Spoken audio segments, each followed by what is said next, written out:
우리 성경에는 특히 복음서에는 예수님의 설교가 많이 나오죠. 예수님의 설교가 나오는데 예수님의 설교의 특징은 한 번도 이렇게 건물 안에서 행해진 적이 없다는 것입니다. 물론 그런 때 가르치신 것도 있지만 회당에서 가르쳤던 내용은 거의 전해지지가 않습니다. 오히려 밖에 넓게 트인 장소에서 선포했던 말씀들이 주옥과 같이 우리에게 전해지는 하나님 말씀으로 전해집니다. 어느 날 산에 올라가서 말씀 전하셨습니다. 복 있는 사람은 가난한 자는 복이 있나니 이게 목사도 헷갈릴 때가 있습니다. 우리 박경준 사님 무섭다고. 네, 가난한 자가 복이 있다. 천국이 저희 것이미로다. 이렇게 입을 떼시며 설교하셨던 그것이 산상수훈으로 알려져서 지금까지 우리에게 전해집니다.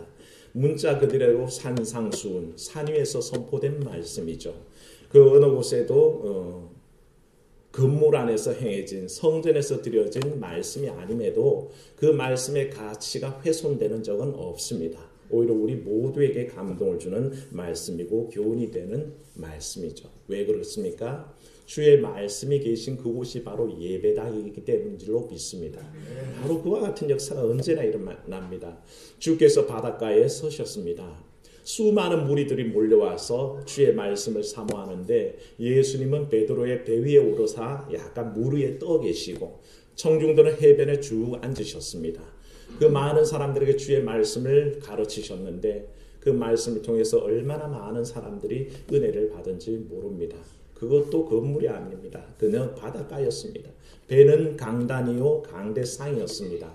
청중들이 앉은 그 해변은 그저 청중석이 되었습니다. 그렇게 훌륭한 예배당이 되었던 거죠. 주께서 계시면 어느 곳이든지 예배당이 되었습니다. 마가의 다락방에 주님이 임재하시면 그곳이 예배당이었고 또 삭개의 집에 들어가시면 그 죄인의 집임에도 불구하고 그곳이 예배당이었습니다. 주님이 계신 어느 장소든지 다 예배당이었습니다. 심지어 바리새인들이 예수님을 시험하려고 간음하다가 잡힌 여인을 하나 데리고 와서는 주님 앞에 꿇어 앉게 했습니다. 그리고 돌을 들고 치려고 흉흉한데 거기에 주님께서 서시자 그곳조차도 은총 가득한 예배당이 되었습니다. 그래서 죽음이 있을 그곳에서 생명과 구원의 사건이 일어나지 않습니까? 그와 같이 주님께서 계신 그 어디나 다 성전이었고 예배당이었습니다.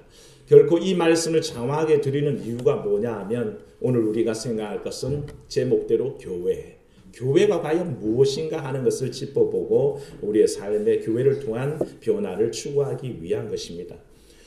곧 교회는 건물이 아니란 것입니다.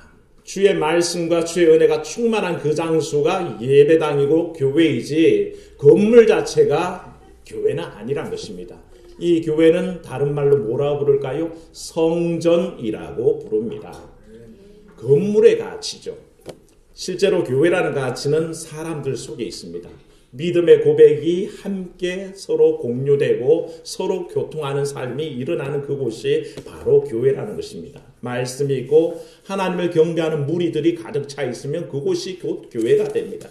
그러니까 체육관에서 예배를 드려도 상관없고 어떤 임시처소에서 예배를 드려도 되고 심지어 천막에서 예배를 드려도 그곳은 예배당이 되는 것입니다. 바로 사람이 모여서 교회를 이루기 때문인 것을 우리가 알게 됩니다. 오늘 말씀은 바울을 통해서 교회가 무엇인지를 우리에게 직접적으로 가르쳐 주시는데 2절 말씀을 주목해서 읽으시면 바로 교회가 무엇인지를 알게 됩니다. 한번 읽어보겠습니다. 고린도에 있는 하나님의 교회, 고 그리스도 예수 안에서 거룩하여지고 성도라 부르심을 받은 자들과 또 각지에서 우리 주 곧 그들과 우리의 주 되신 예수 그리스도의 이름을 부르는 모든 자들에게 아멘. 교회의 정의가 딱 사도 바울의 이 한마디에 다 포함되어 있습니다. 하나님의 교회란 무엇인가? 바로 그리스도 안에서 거룩하여지고 성도라 부르심을 받는 사람들, 그 안에서 우리 주 되신 예수 그리스도의 이름을 부르는 모든 자들, 그들의 모임이 곧 교회라는 것입니다.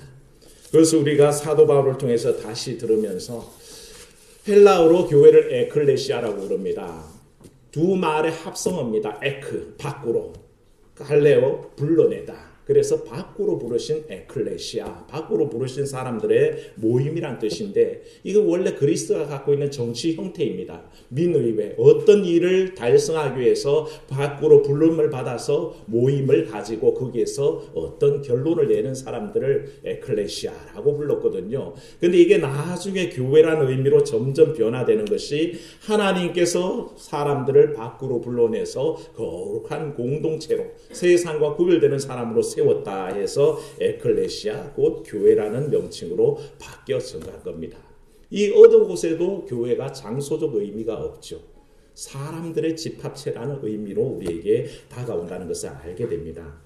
그렇다면 이것을 오늘 우리가 바라보는 이유가 뭘까요?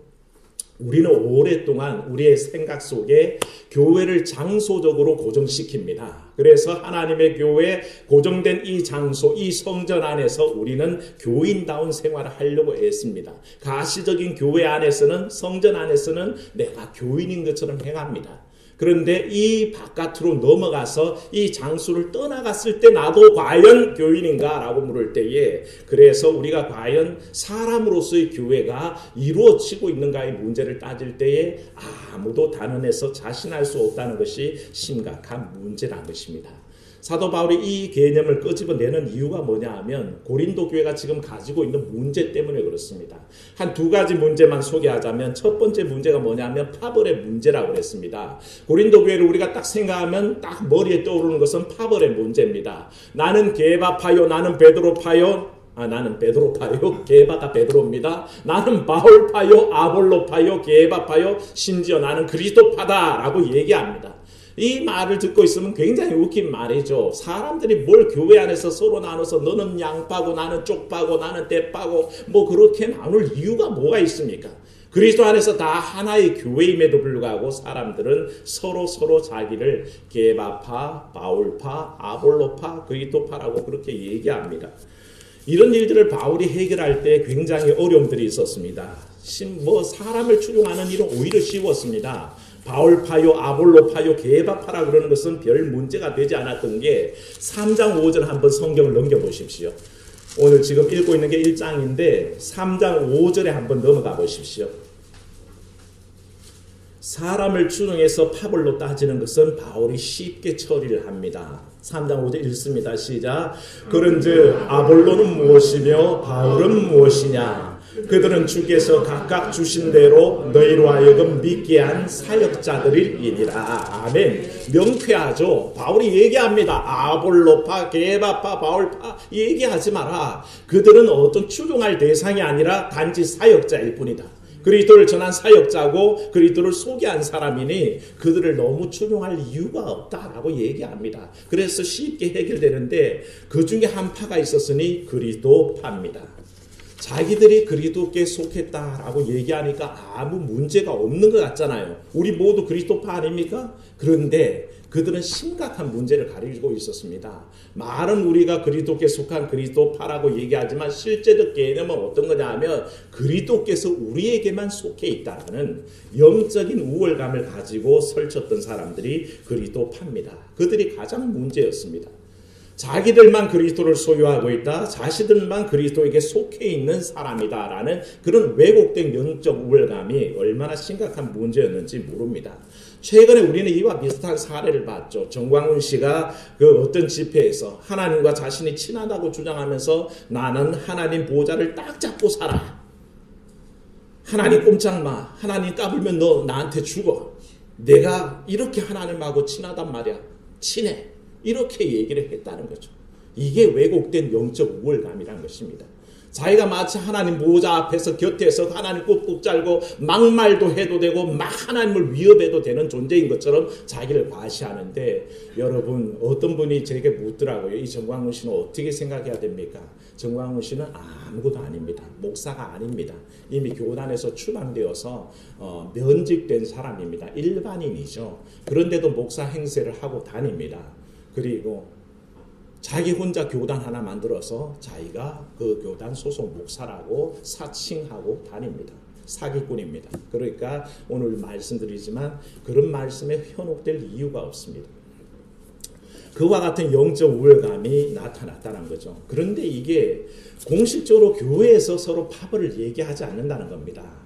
서로 같이 예배를 드리는 자리에서는 드러나지 않습니다. 그런데 교회의 공간이라는 것을 벗어나면 마치 하나님이 안에 계신 것처럼 거기에서는 너는 양파고 나는 쪽파고 너는 대파다고 서로 파를 나누어 가지고 서로 자기 파를 얘기하게 되는 문제가 생겨났던 거죠. 또 하나의 고린도 교회가 문제가 뭐였냐 하면 성적인 방종과 타락이 있었다는 겁니다. 이것도 말씀 통해서 확인합니다. 고린도전서 5장에 한번 넘어가 보시면 고린도전서가 계속해서 이런 고린도의 문제를 지적하고 그것을 회복하려는 바울의 의도가 보입니다만 5장 2절 읽습니다. 시작. 그리하고도 너희가 오히려 교만하여져서 어찌하여 통한이 여기지 아니하였고 그 일 행한 자를 너희 중에서 쫓아내지 아니하였느냐. 아멘. 그 앞에 1절의 말씀에 보면 써져 있습니다. 너희 중에 심지어 음행하는 자들이 있다 하는데 그런 음행은 이방인 중에도 없는 것이다. 너희 중에 누가 그 아버지의 아내를 취했다 하는 말도 있으니 참 한심하다. 이게 바울의 논조입니다. 그런데 바울이 더 걱정하는 게 뭐냐 하면 이런 일이 있는데도 불구하고 교회가 교만하여지고 이런 일에 대해서 통한에 여기지도 않고 그 일을 행한 자들을 징계하지도 않는 그 모습 때문에 바울이 굉장히 마음 아파하고 권고하는 것입니다. 왜 이와 같은 일이 일어났냐 하면 고린도 사회의 문제였습니다. 교회에서 이 일이 행해질 때 이 음란과 이 쾌락을 추구하는 성적인 방종에 대해서 심각한 문제를 삼는데 이 교회 밖을 딱 나가서 고린도 교회 밖을 나가보면 고린도 사회는 이 성적 문란이 일반화되어 있는 사회였습니다. 그래서 성적 문란을 얘기할 때 고린도 사람같이 되었다 그러면 저 사람은 성적으로 타락한 사람이다라는 그런 고유어가 되는 것입니다. 그만큼 고린도 사회는 썩어 있었습니다. 그런데 이 일이 세속주의처럼 교회 안에 흘러들어와서 교인들도 거기에 대한 일반적인 사회 문화가 교회 안에서 횡행되는데 아무런 문제의식이 없었다는 겁니다. 그러니까 하나님의 교회와 밖으로 나가면 세상의 문화에 접목되어서 살아가니 별다른 문제의식을 못 느꼈다는 뜻입니다. 그러니 뭡니까? 결국에는 교회에 오면 거룩한 채 성도로서 행하면서 다시 사회 속으로 나가면 어떻게 됩니까? 성적으로 문란한 삶을 그대로 용인하는 그런 일들이 일어났다는 것입니다. 여기에 대해서 바울은 정확하게 얘기합니다. 너희의 성도로서의 정체성을 확립하라 라고 얘기할 때 한번 따라합시다. 우리는 교회이다. 바울이 고린도 성도들에게 가르치고 싶었던 것은 너희 자체가 교회라는 것입니다. 성전이란 가치 있는 건물 속에 있을 때만 교인 행사하지 말고 너희 자체가 교회이기 때문에 너희 처한 어느 장소에든지 하나님의 거룩하심을 드러내라 라고 그렇게 권고하면서 이 통한의 말씀을 끄집어내고 있는 것을 알게 됩니다. 그래서 바울은 9절 말씀에 1장 9절로 돌아옵니다. 9절 말씀에 명백하게 얘기하기를 읽어봅니다. 너희를 불러 그의 아들 예수 그리스도 우리 주와 더불어 교제하게 하시는 하나님은 미쁘시도다. 아멘.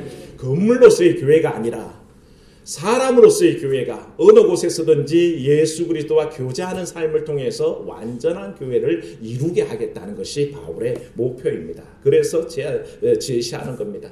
장소적으로 절대 제한된 하나님이 아닙니다. 하나님은 성전에 갇혀있는 분이 아닙니다. 무소부재의 하나님이라 하지 않습니까? 성도들이 있는 곳에는 어디든지 우리 하나님, 우리 주님과 교제하는 역사가 있는 줄로 믿습니다. 그게 교회입니다. 내가 처해 있는 장소가 곧 교회입니다. 그래서 우리는 주님과 더불어 교제하게 된다는 것을 우리가 생각해야 됩니다. 사도 바울은 바로 이 점을 부각시키면서 자기의 삶의 원리로 고린도 교회를 가르칩니다. 오늘 우리가 읽은 말씀 중에 몇 가지 교훈들을 알 수가 있는 것이 첫 번째 한번 따라합니다. 하나님의 뜻을 따라. 하나님의 뜻을 따라. 바울의 삶의 원리이자 고린도 교회에서 권하는 바울의 권고입니다. 사람이 어떻게 자기 삶 속에서 교회로서의 역할을 감당할 수 있냐 하면 하나님의 뜻을 따라 사는 것이라는 것입니다. 바울의 삶의 전 영역에서 이 원리는 드러나죠. 바울은 선교사 아닙니까? 최초에는 팔레스틴 주변을 전도하다가 소아시아로 건너가서 갈라디아와 여러 지역을 전도합니다. 그러다가 수아시아를 완전히 다 전도하고 싶은 마음에 저 멀리 봤더니 비두니아 북부 지역이 있었습니다. 그래서 마음에 이 비두니아 수아시아 북부 지역을 끝까지 전도해내고야 말겠다는 다짐으로 비두니아로 가고자 애쓰는데 누가 막습니까? 예수의 영이 딱 가로막습니다. 못 가게 합니다. 그래서 무시아를 거쳐 드로아에 이릅니다. 우리가 알고 있는 성경의 드로아는 트로이의 목마 아시죠? 이 트로이의 개역식 표현입니다. 트로이가 바로 드로아입니다. 그 예전에 그리스 전쟁의 그 한 장면이 있었던 그 트로이에서 바울이 환상을 보게 되죠. 무슨 환상입니까? 마게도냐인의 환상입니다. 환상 중에 한 사람이 마게도냐인의 손짓을 하면서 부릅니다. 와서 우리를 도우라 하는 그 환상을 보고 바울이 순종하여서 자기가 가고 싶은 비두니아는 버리고 어디로 갑니까? 마게도냐로 건너갑니다. 이 마게도냐로 건너가는 일 때문에 결국에는 유럽 선교의 역사가 열리고요. 결국에는 유럽이 그토록 기독교의 찬란한 문화가 꽃피운 이유가 바울의 순종에 있습니다. 바울이 순종해서 마게도냐로 건너가서 수많은 마게도냐 교회들을 전도해내면서 유럽 선교가 시작됐던 겁니다. 하나님 뜻을 떠나는 곳에 교회들이 세워지고 교회가 일으켜지는 역사가 나타난다는 거죠. 하나님 뜻에 순종해야 됩니다. 요즘 우리가 그 새벽 묵상을 통해서 새벽 기도에 역대상을 강의하고 있습니다만 그런 얘기들이 성경에 차고 넘치죠. 다윗 왕이 성전 건축을 하고 싶은 열망이 있었습니다. 왜냐하면 자기는 백향목궁 좋은 궁전에 살고 있었습니다. 그런데 하나님의 성전은 어디에 있었냐면 텐트에 그냥 남아 있었습니다. 장막에 남아있는 그 하나님의 언약궤가 너무나 마음에 애가 쓰입니다. 그래서 어느 날 선지자 나단에게 얘기하죠. 선지자시여, 제가 하나님의 성전을 건축하고 싶은 마음이 있습니다. 그랬더니 나단이 대답하죠. 뭐라고 합니까? 왕의 좋을 대로 행하소서. 왜? 나단이 생각해도 너무 좋은 일이거든요. 누가 봐도 좋지 않습니까? 하나님의 성전을 세우겠다니, 왕이 세우겠다니, 이보다 더 좋은 일이 어디 있습니까? 그래서 나단이 하나님께 여쭤보지도 않고 자기 뜻대로 대답한 것이 왕 좋을 대로 하십시오. 참 좋은 일 같습니다. 그렇게 대답하고 다윗이 이 일을 행하려고 그럴 때에 하나님의 말씀이 나단에게 임합니다. 나단아, 다윗에게 성전 건축 못하게 해라. 내가 원치 않는다. 그리고 하신 말씀이 다윗은 너무 피를 많이 흘렸고 너무 많은 전쟁을 치렀으니 그 손으로 성전 짓지 못하고 단지 그 아들을 통해서 성전을 짓게 하겠다 하는 말씀이 전해옵니다. 여러분 같으면 기분이 좋겠습니까? 기분이 나쁘겠습니까? 좋은 의도로 하려고 하는 일인데 그 일이 딱 가로막힐 때에 얼마나 기분 나쁘겠습니까? 저번에 말씀드렸습니다만 다윗이 피를 흘렸다면 자기 일신의 영화를 위해서 흘렸습니까? 아니요. 하나님의 백성들 살려내기 위해서 하나님의 나라를 침공하는 그 이스라엘을 침공하는 수많은 이방인들과 싸우기 위해서 흘린 피 아닙니까? 그런데 하나님께서 지금 와서는 그 피를 핑계 삼아 너는 성전 건축하지 말라 그러니 실망도 되고 절망도 할 법한데 다윗은 순종합니다. 나라로 짓지 않게 하신다면 짓지 않겠습니다. 대신에 내 아들 솔로몬이 지을 수 있도록 모든 것을 준비하겠습니다. 그래서 그 문동, 철, 그 나무에다가 온갖 돌까지 다 준비하고 거기서 제사드릴 제사장들, 레위지파들, 성가대들 다 그 반차를 따라서 조직을 만들어 둡니다. 그렇게 하나님을 섬길 수 있도록 성전을 완전히 계획해 두는 것을 보게 되죠. 하나님의 뜻대로 살아가면 결국에는 하나님의 교회의 삶이 이루어지는 줄로 믿습니다. 뜻을 이루어 가십시오. 하나님 뜻을 이루면 우리는 자연히 교회된 삶을 산다는 것입니다. 하나님 뜻을 어떻게 할까요? 늘 우리는 그게 딜레마입니다. 목사님이 하나님 뜻대로 하라 그러는데 내가 도대체 하나님 뜻을 알 수 있어야 하나님 뜻대로 하지라는 궁금증이 생깁니다만 하나님 뜻대로 하는 방법은 간단합니다. 의외로 간단합니다. 우리가 성년들이 뭐라 그러냐면 독서 100편 의자 현이라 그랬습니다. 무슨 뜻입니까? 책을 100번만 읽으면 뜻이 저절로 드러난다라는 얘기 아닙니까? 그와 같습니다. 성경 많이 읽으십시오. 성경을 읽다 보면 저절로 하나님 뜻을 알게 됩니다.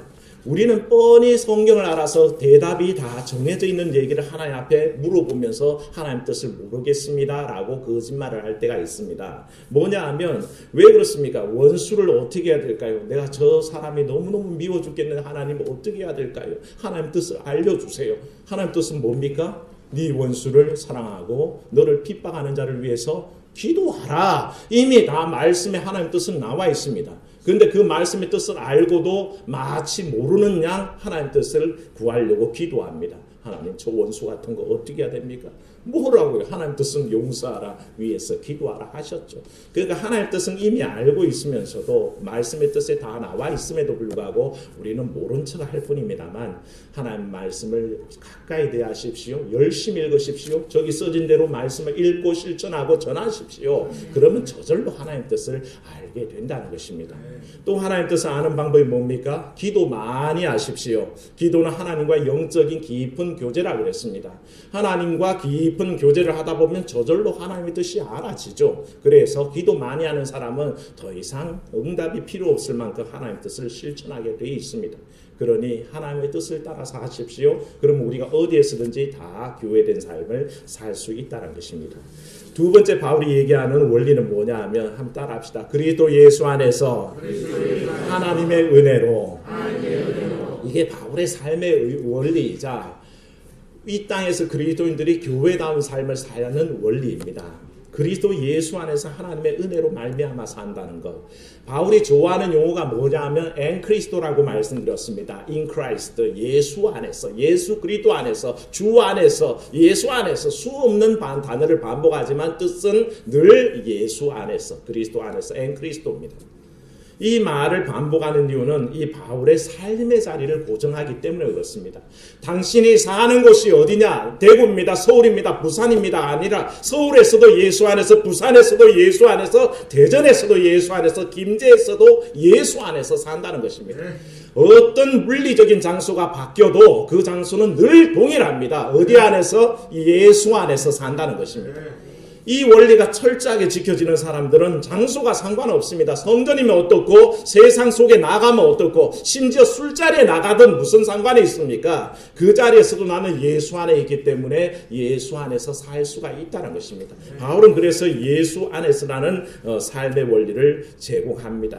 성전에서는 하나님의 법과 질서와 원리가 지배하고 세상은 세상의 법과 질서와 원리가 지배하는 것으로 딱 2등분해서 생각하는 것을 배격합니다. 바울은 그걸 원치 않습니다. 2등분으로 딱 나눠지는 게 아니라 그 어떤 장소든지 예수 안에서 한 장소라는 것입니다. 그래서 내 삶의 전 공간이 어떻습니까? 하나님의 법과 진리와 원리가 적용되는 세상이라고 바울이 선포하고 있다는 것을 우리가 알게 됩니다. 거기에 대해서 주 안에서 살아갈 뿐만 아니라 한 가지를 더 플러스 시킨다면 뭡니까? 하나님의 은혜라는 것입니다. 어떤 장소에든지 하나님의 은혜로 살아가고 있기 때문에 그 전 영역에서 하나님 주시는 은혜로 말미암아 능력이 나타난다는 것이죠. 주 안에서 살고 있습니다. 하나님의 은혜로 능력이 나타납니다. 그러니 어찌 교회된 삶이 드러나지 않겠습니까? 우리 스스로는 세상 안에서 약해지고 넘어지고 또 가끔씩 시험에 빠지기도 하지만 내 삶의 자리가 주 안에서 능력 안에서 있다고 고백할 때 우리는 늘 하나님의 교회로서의 기능을 감당할 수 있다는 뜻입니다. 그래서 바울은 예수 그리스도 안에서 하나님의 능력으로 살아라 라고 우리에게 교회됨을 알려주십니다. 이런 삶의 철학이 있는 사람은 세상 속에서 범죄하는 자리가 아니라 하나님의 영광을 위해서 살아갑니다. 감출래야 감출 수가 없습니다. 목사님들이 함께 여행을 가면요, 사실은 이렇게 시장에도 가고 이렇게 삶에 들어가는 걸 좋아합니다. 저도 굉장히 좋아합니다. 그래서 어디 가면 꼭 시장에 가서 그 삶을 느끼려고 하는데, 근데 목사님들이 움직이면 꼭 한 가지 약속을 합니다. 나가서 제발 날 목사님이라고 부르지 마. 사장님이라고 부르든지 부장님 그러든지 과장이라고 불러. 이게 물건 깎으려고 500원만 1000원만 깎고 있는데 저기서 누가 산통 깨면서 목사님 그러면 얼굴이 뻘개지는 거죠. 그래서 절대로 그렇게 부르지 않게 하고 약속하고 갑니다. 그래서 앞에 들어가서 뭐 열심히 물건 값을 500원만 깎아줘요. 1000원만 깎아줘요. 째째하게 그러고 있는데 밖에서 목사님 시간 됐어요 가셔요. 이러면 사지도 못하고 얼굴이 그냥 빨개져서 나온답니다. 그런 경우가 저도 있었습니다. 그 뭡니까?